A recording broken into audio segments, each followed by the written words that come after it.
আসসালামু আলাইকুম। কেমন আছেন সবাই? শীতে আমরা খেজুরের রসের অনেক রকম রেসিপি খেয়ে থাকি। তার ভিতরে রয়েছে রসের ক্ষীর। চলুন দেখে নেওয়া যাক আজকের রেসিপিটা। আমি প্রথমে একটা পাত্রে আলু চাল নিয়েছি ১ কাপ। ১ কাপ নিয়েছি পোলার চাল। ২ টা চাল একসাথে মিক্সড করে এখন আমি পানি দিয়ে ভালোভাবে ধুয়ে নিচ্ছি। আমি পরিষ্কার পানি দিয়ে খুব ডলে, ডলে পরিষ্কার করে ধুয়ে নিচ্ছি। ধুয়ে নেওয়া হয়ে গেছে। এই দেখেন ১ হাঁড়ি রস। এই রস দিয়েই আজকে ক্ষীরটা রান্না করব। সবাই কমবেশি রসের ক্ষীর শীতের সময় খান। তারপরেও আমি রেসিপিটা আপনাদের সাথে শেয়ার করলাম। আমি চুলায় আগুন জ্বালিয়ে দিয়েছি। এখন হাঁড়িটা বসিয়ে দিলাম।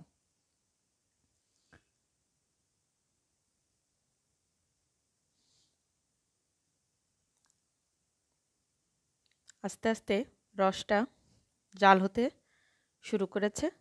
এখন অনেকটা এই যে সাদা, সাদা যে গ্যাজাটা বলে, এটাকে আমাদের আঞ্চলিক ভাষায় বলে মৌলো। সেই মৌলোটা আমি একটা উড়কির সাহায্যে উঠিয়ে নিচ্ছি। ভালোভাবে একটু ময়লা থাকে, সে ময়লাটা উঠে যায়। সেটা চারিপাশ থেকে আমি খুব সুন্দর করে উড়কি দিয়ে উঠিয়ে নিলাম। এখন এর ভিতরে দিয়ে দিচ্ছি যে চালটা ধুয়ে রেখেছিলাম, সেই চালটা। আমি সুন্দরভাবে অল্প, অল্প করে চালটা এর ভিতরে দিয়ে দিচ্ছি। চালটা দিয়ে দেওয়া হয়ে গেছে। এখন চারিপাশ থেকে একটু নেড়ে দিচ্ছি। ক্ষীর রান্না করা অতি সহজ।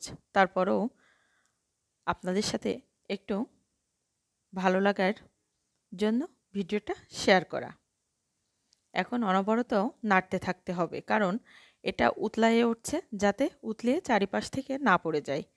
অনবরত নেড়ে নেড়ে আর চুলার আঁচটা যতই লোতে রাখা হয় তারপরেও বারবার নাড়তে হয়। এখন আমি স্বাদ অনুযায়ী লবণ দিয়ে দিলাম। কয়েকটা তেজপাতা দিয়ে দিচ্ছি। কয়েকটা এলাচ আর ডালচিনি দিয়ে দিলাম। এখন জাল হতে হতে এর ভিতরে দিয়ে দিচ্ছি আরেকটু স্বাদের জন্য গরুর তরল দুধ দিয়ে আস্তে আস্তে সুন্দর করে নেড়েচেড়ে আমি ক্ষীরটা রান্না করে নিচ্ছি। আমি এর ভিতরে নারকেলও দিয়েছি, কোরানো নারকেল দিয়ে দিয়েছি।